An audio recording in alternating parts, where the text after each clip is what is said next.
My name is Tessa. I'm 29, and as a pharmacist, I live by details. Precision. I'm meticulous with money, and for the last 3 years, I have poured every spare dollar into my savings, building it piece by piece for my own house deposit. I was at home, probably in a spreadsheet, when my mother, Brenda, called. Her tone was breezy, casual. "Oh, by the way," she said, "we're selling your childhood home." I didn't even have a second to feel nostalgic. Before I could process it, she dropped the hammer. "We're giving all the profit, around $200,000, to your brother Mark for his house deposit." The air left my lungs. My fingers went cold on the phone. I managed to ask, "Why?" Her answer shattered me. "Because he needs it more than you," she said, as if it were obvious. "You know how to save, Tessa. He doesn't. It's only fair." Fair. I was being punished for being responsible. They weren't just giving him $200,000, they were taking my entire childhood, liquidating it, and handing it to him as a reward for his incompetence. Have you ever been punished for your own success? I hung up the phone. The silence in my apartment was deafening. I just stood there, the phone in my hand, feeling impossibly heavy, like a brick. But the strange part? I wasn't surprised. Not really. I was numb, I was hollow, but I wasn't shocked. This wasn't a new betrayal. It was just the biggest one, the most expensive, most blatant, most undeniable entry in a ledger I had been keeping my entire life. My mother's casual words, "It's only fair," were just the final tally. It's always been this way. I remember when I was 15. I was taking an advanced math class and I needed a graphing calculator, a specific one. It was on the syllabus, required. I showed it to my mother, and she glanced at the paper, then at me. "Well, you better get a job then." That was it. No discussion. No, "we'll see what we can do." Just, my problem. A 5-year-old's problem. So I got one. A job at a fast food joint on the other side of town. I had to take 2 buses to get there. My shift started at 4 p.m., right after school, and ended at 11 p.m. I would do my calculus homework on the ride, the plastic-covered bus seat sticking to my legs in the summer. I can still smell it, the thick, sour smell of the grease trap that never, ever went away. It was a tangible stain of humiliation. It stuck to my hair, my clothes, my skin. I'd come home at night, long after dinner, and just stand in the shower, trying to scrub the scent of old fries off me. I remember the feel of the uniform, that stiff, polyester blend shirt that always chafed my neck. I remember the high-pitched beep beep beep of the fryer alarm, a sound that haunted my dreams. And I remember the money. At the end of a long Saturday shift, my feet aching so badly I wanted to cry. I'd count my tips. A pile of sticky, crumpled up, damp $1 bills.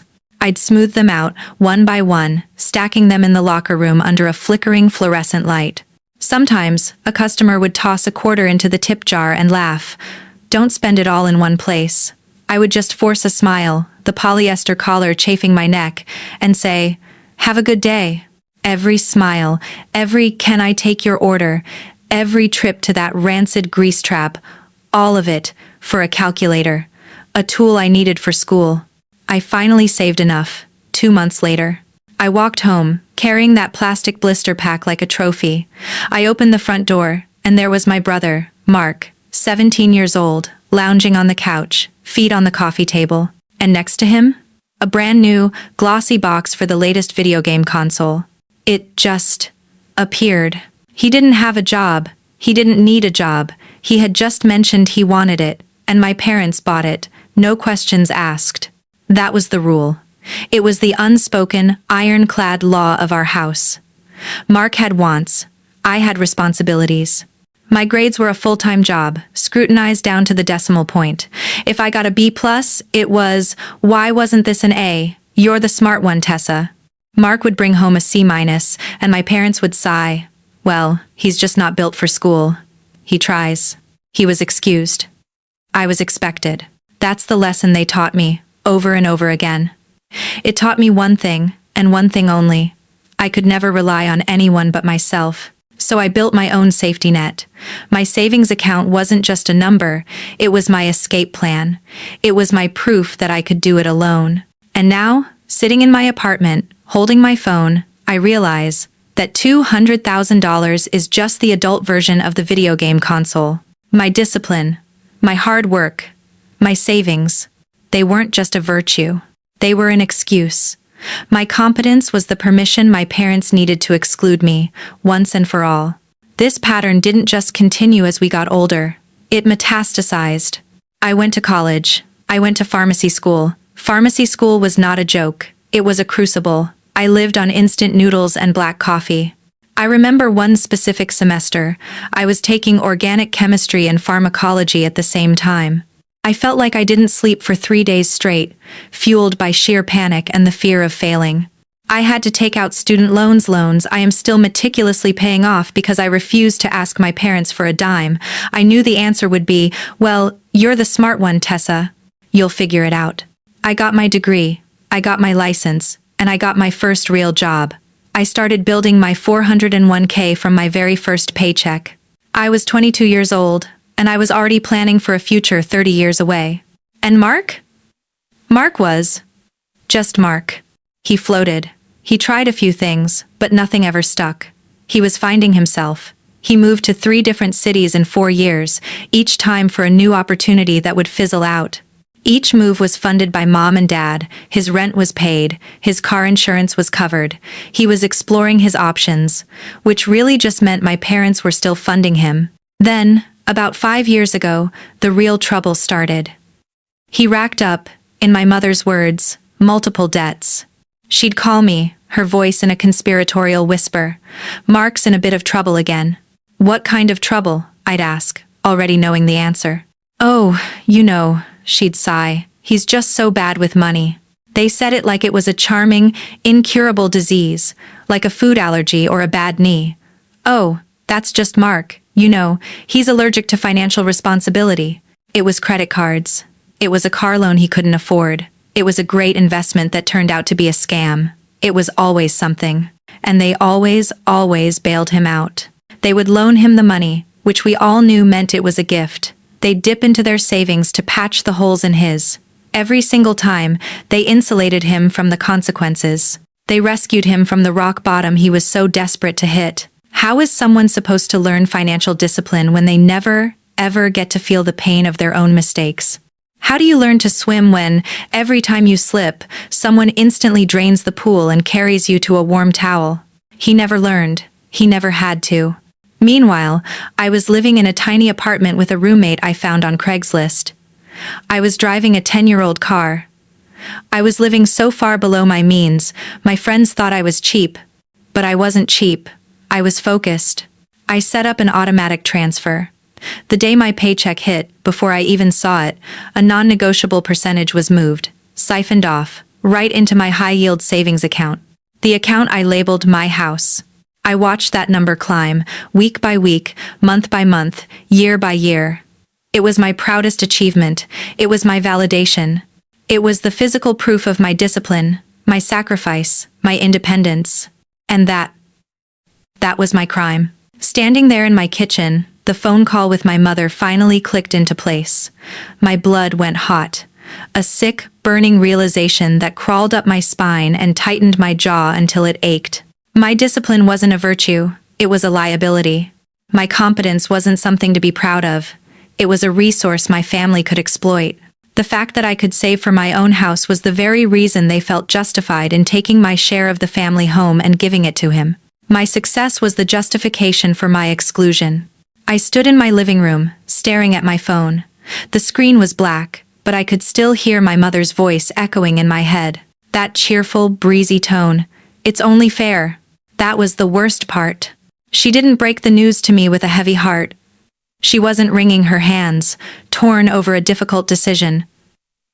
She announced it like she was telling me about a sale at the grocery store.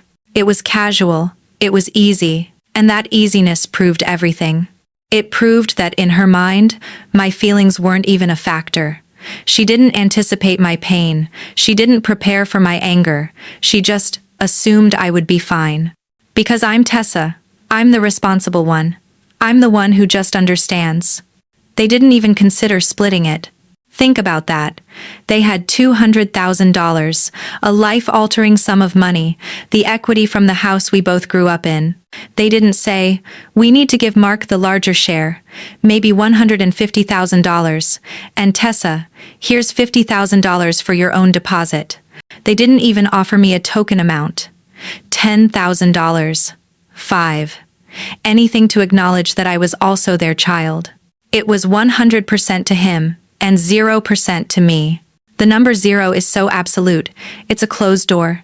It's a denial. It's a void. In that single, casual phone call, my parents looked at their 2 children. One was my brother Mark, drowning in a sea of debt he had created entirely on his own. The other was me, successfully, painstakingly, treading water. I was tired. My legs were cramping from the effort, but I was swimming. I was building my own boat, plank by plank. And their solution? Their solution wasn't to throw Mark a rope and teach him how to swim. Their solution was to find me, the one who was managing, and take my life raft. They took my share of our shared history, my piece of that childhood home, and they paddled it right over to him. Because I could handle it. I'm the strong one. I'll just keep treading water. I'll be fine. I sank onto my couch. The reality of it was cold and sharp. This wasn't an inheritance. This wasn't a gift. This was a severance. This was my family looking at my entire life of responsibility, my entire history of being the easy kid, the one who never asked for anything, the one who got her own job and paid for her own calculator. And cashing it in. They cashed in all my good behavior for $200,000 and gave it to my brother. I finally let myself accept the truth. The one I had been pushing down since I was 15, smelling like grease and counting sticky dollar bills. As I said in my original post, I was heartbroken. It's not about the money. Not really. I will save my own money. I will buy my own house. It's the blatant, undeniable favoritism. It's the proof. It's my parents, in one final, devastating act, telling me exactly what I'm worth to them. 0. I spent that night in a fog. I don't think I slept. I just existed. I was grieving. But I wasn't just grieving the money. I was grieving the idea of my family, the illusion I had been clinging to, the one where, deep down, underneath it all, they were fair. The one where they really did love us equally.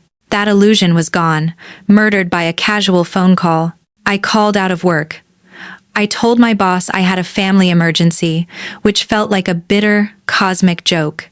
The emergency was that my family didn't exist. I just sat on my couch, the day blurring. The sun moved across my living room floor, and I watched the dust motes dance in the light, feeling just as small and aimless. Then, the next day, my phone rang.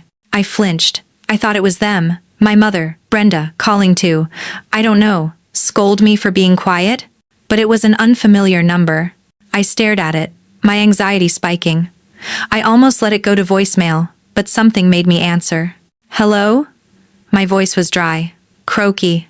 Tessa? Honey, is that you? The voice was familiar, but distant. This is Aunt Eileen, my mother's sister. My breath caught. We weren't close. We saw each other at holidays. She was always nice, but she was, my mother's sister. Part of that world. Hi, Aunt Eileen, I said, my guard instantly up. Tessa, your grandmother called me this morning. She told me what Brenda is doing, about the house. I waited. I was coiled, ready for the excuses.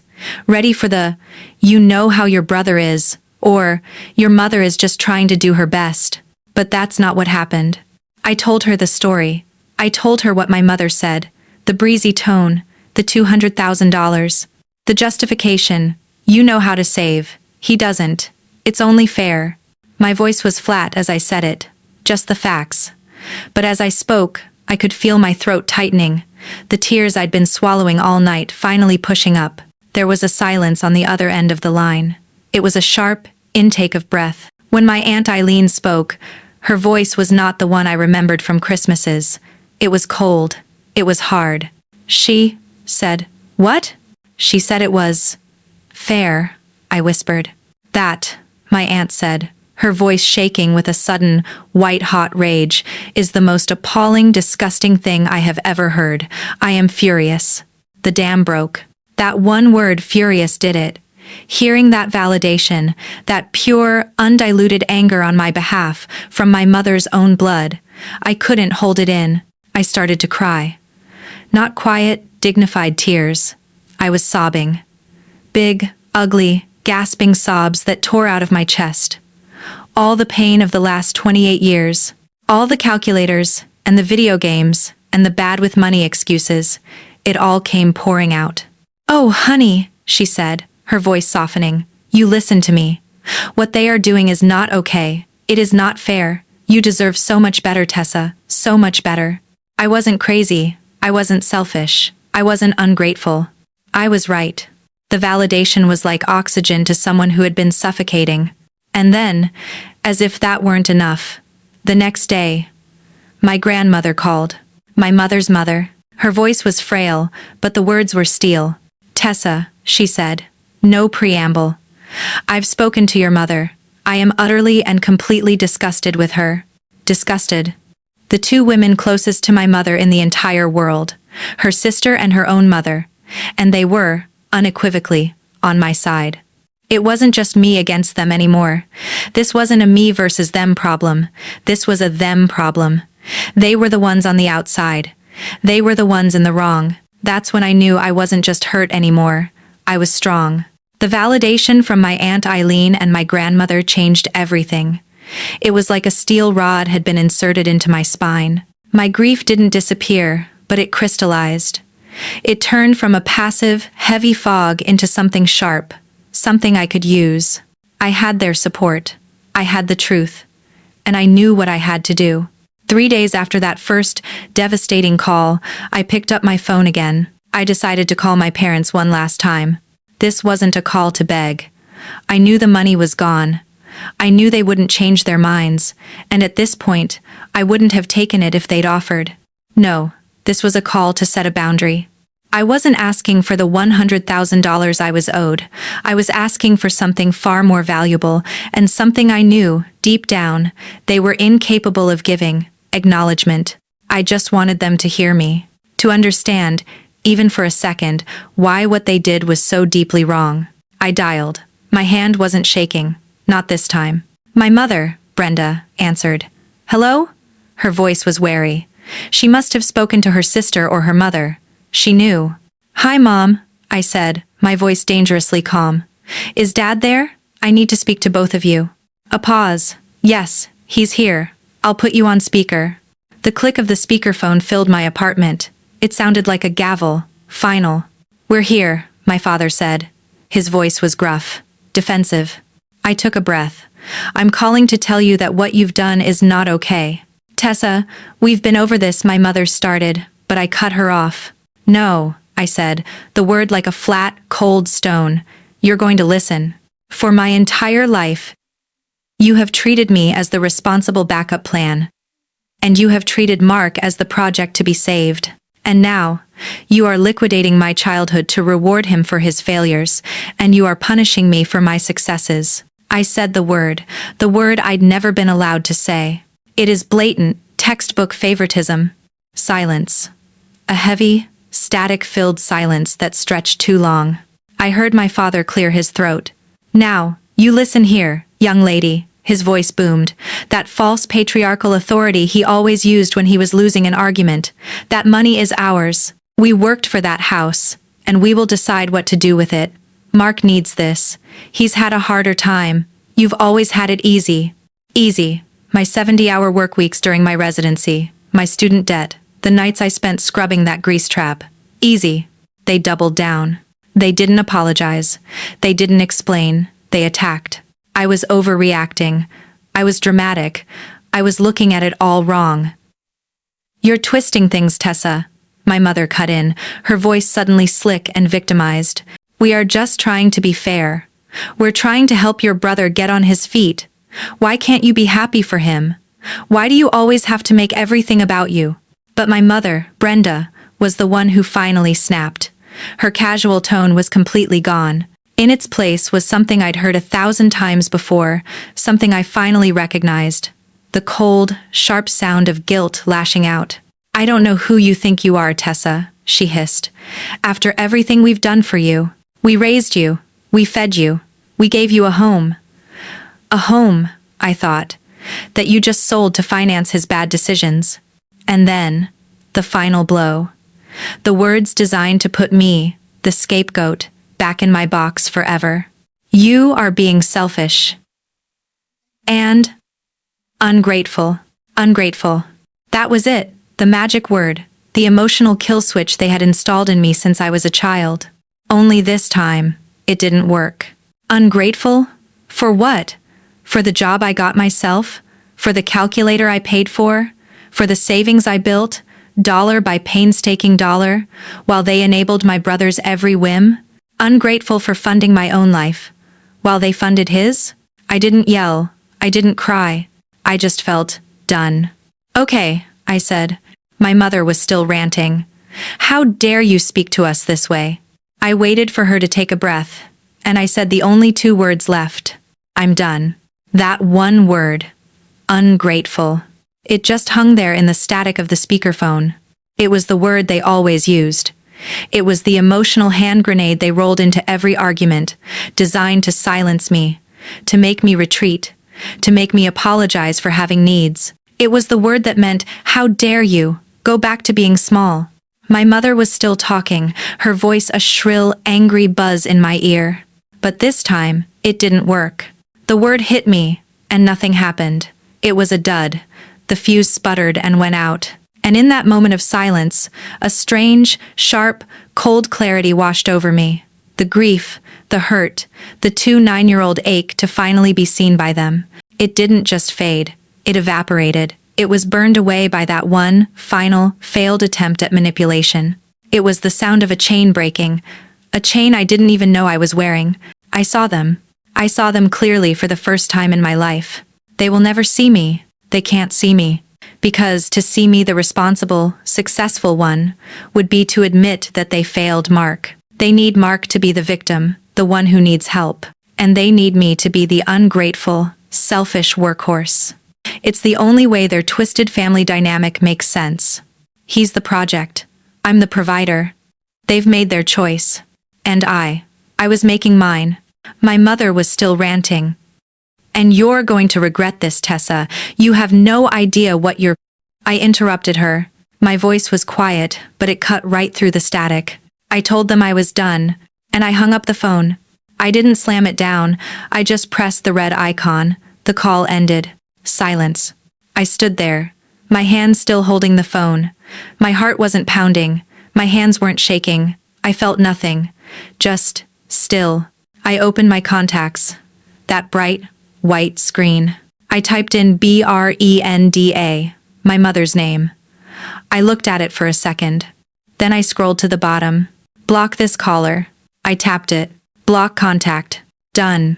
I went back to my contacts. D. Scroll. Block this caller. Block contact. Done. One more. Mark. Scroll. Block this caller. Block contact. Done. This was never a legal fight. I knew I had no claim. The law said it was their house, their money, their choice. But this was a moral fight. It was a fight for my own sanity. And I was ending it. The silence in my apartment was absolute. It was so heavy it felt like I could touch it. I had just done it. I had just orphaned myself. The thought came, clean and sharp. And then, another one, right behind it. I have just liberated myself. A weight I had been carrying since I was 15, smelling of grease and counting tips, was just gone. I could breathe. I took a deep, shuddering breath. My phone buzzed in my hand. I looked down, my heart lurching a ghost of the old fear. But it wasn't them. It couldn't be. It was Aunt Eileen. I took a deep breath, and I answered. The aftermath was interesting. My parents did exactly what they said they were going to do. They sold the house, the childhood home I had memories in, the one Mark had, existed in. The sale went through, and that $200,000, every last cent of it, was wired directly to my brother. My father and my mother, Brenda, got their wish. They had successfully leveled the playing field. They had saved their golden child. But a funny thing happened. My Aunt Eileen and my grandmother, true to their word, were disgusted. When they found out the sale was final and the money was transferred, they both called my mother. I wasn't there, but I heard about it from Aunt Eileen. It was not a pleasant conversation. My aunt and my grandmother, my mother's own sister and own mother, went no contact. My mother, in her desperate, blind quest to secure her favored child, had just alienated her entire side of the family. She had torched the bridges to the two women who had known her the longest. She saved her son, but she lost her family. A perfect, tragic, karmic justice. And Mark? He got his house.